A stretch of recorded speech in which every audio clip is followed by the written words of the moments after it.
இன்றைக்கி நாம் சமைக்க போகிறது வாழைப்பூ கூட்டு. தேவையான பொருட்கள்: வாழைப்பூவை அரிந்து க்ளீன் பண்ணி வச்சுருக்கிறேன். துவரம்பருப்பை 75 கிராம் துவரம்பருப்பை கழுவி க்ளீன் பண்ணி வச்சுருக்கேன்.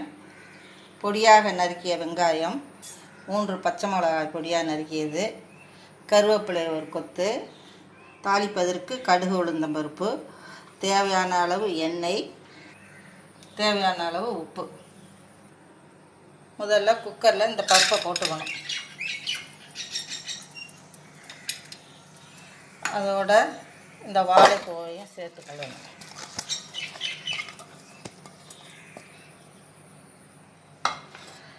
வெங்காயத்தை போட்டுக்கோங்க.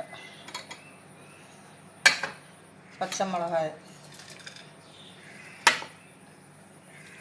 சிறிதளவு தண்ணீர்,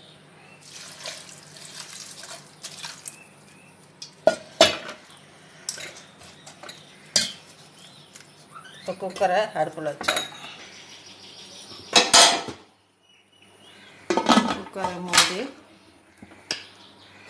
விசில் போட்டு முதல் சவுண்டு வந்து ஒரு 3 சவுண்டு வரணும். இப்போ 3 விசில் வந்துருச்சு. இப்போ அதை இறக்கி பார்ப்போம்.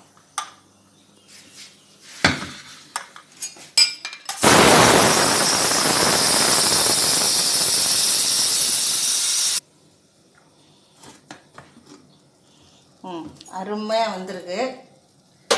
இப்போ நம்ம இதை தாளித்து உப்பு போட்டு அதுக்கு தேவையான உப்பு போடுவோம்.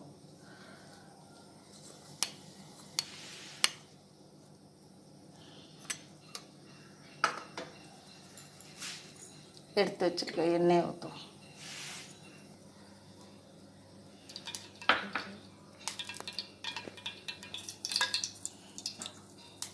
எண்ணெய் காஞ்சிருச்சு. கடுகு உளுந்தம்பருப்பு போடுவோம்.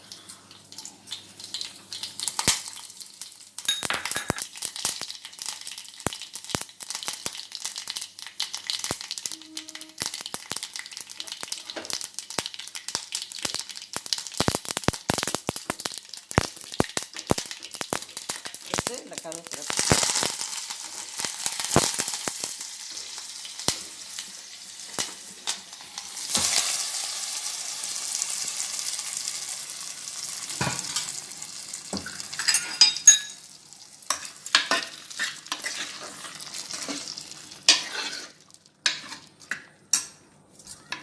இதை அப்படியே பவுலில் போட்டு சுவையான வாழைப்பூ கூட்டு ரெடி. நீங்களும் சமைச்சு பார்த்து எப்படி இருக்குன்னு சொல்லுங்கள். இந்த வீடியோ உங்களுக்கு பிடிச்சிருந்தா லைக் பண்ணுங்கள், ஷேர் பண்ணுங்கள், சப்ஸ்கிரைப் பண்ணுங்கள், மறக்காமல் பெல் பட்டனை கிளிக் பண்ணுங்கள்.